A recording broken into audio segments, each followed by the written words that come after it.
देख लो, आज तुम्हारा तुषार भाई फिर से गायब है। अरे रोज वीडियो बनाना हर एक के बस की बात नहीं है। कोई बात नहीं, मेरे बस की बात तो है। मैं हूँ नंदी और आज हम बात करेंगे ग्राउंड क्लियरेंस के बारे में।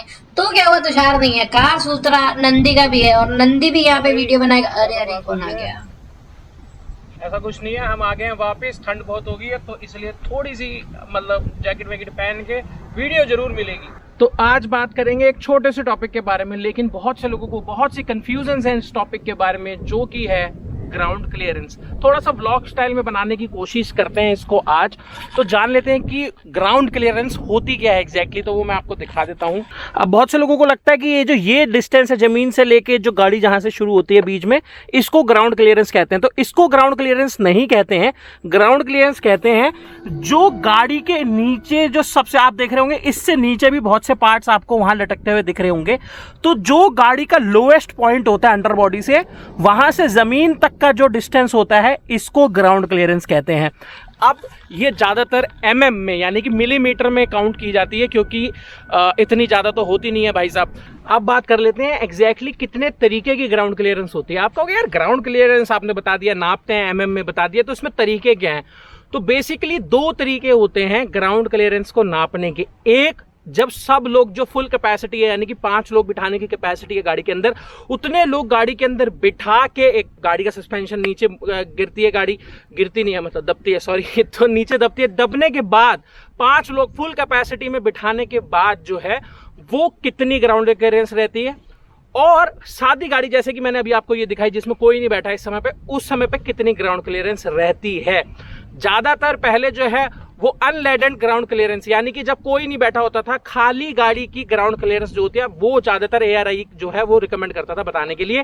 उसके बाद अभी लेटेस्ट रिसेंटली रूल आया है कि लेडेंड ग्राउंड क्लियरेंस जो है वो आपको बतानी है, यानी कि जब 5 लोगों की कैपेसिटी जो है 80 किलो के हिसाब से आपने अपनी गाड़ी के अंदर बिठा रखे हैं, उसके बाद आपकी गाड़ी की कितनी ग्राउंड क्लियरेंस है वो बताइए। तो ये हमें पता चल गया। बहुत खूबसूरत सी लोकेशन भी आपको मैंने दिखा दी। 2 तरीके की ग्राउंड क्लियरेंस है, लेडेंड अनलेडेंड। अब इसमें शुरू होता है कि भाई साहब कितनी ग्राउंड क्लियरेंस जो है वो मेरे लिए जरूरी है, या फिर बेसिकली कितनी ग्राउंड क्लियरेंस होनी ही चाहिए। तो इस पे मैंने एक शॉर्ट वीडियो बनाई है। अगर मेरी शॉर्ट वीडियोस ऑब्वियसली आप देखते ही होंगे, शॉर्ट वाले लॉन्ग वीडियो नहीं देखते, जब देखने लगेंगे बहुत अच्छा होगा।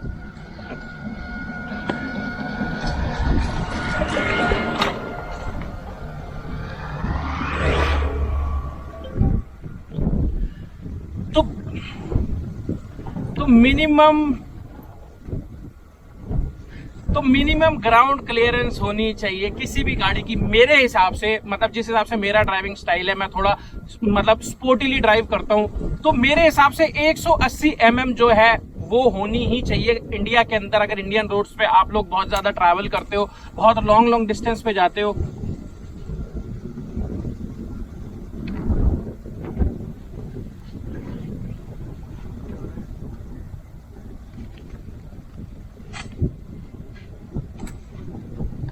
तो मेरे हिसाब से 180 mm ग्राउंड क्लियरेंस होनी चाहिए। अगर आप SUV टाइप गाड़ी ले रहे हो या फिर आप बहुत ज्यादा गांव की सड़कों पे चलते हो, तो एटलीस्ट 180 mm की तो ग्राउंड क्लियरेंस होनी चाहिए आपकी गाड़ी के अंदर।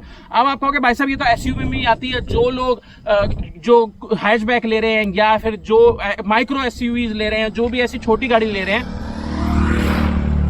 कम बजट वाली, वो लोग क्या करें? तो उसके लिए भी मैंने बताया कि 160 से 170 के बीच की mm जो है वो डिसेंटली इनफ है।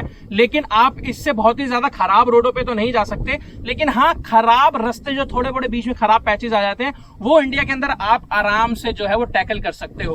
तो अगर आप हैचबैक ले रहे हो तो 160-170 mm के आसपास होनी चाहिए ग्राउंड क्लियरेंस। इससे कम वाली गाड़ी लोगे तो आपको पछताना पड़ सकता है, या फिर आप लोगों से पूछोगे भाई गाड़ी की ग्राउंड क्लियरेंस बाद में बढ़ जाती है क्या?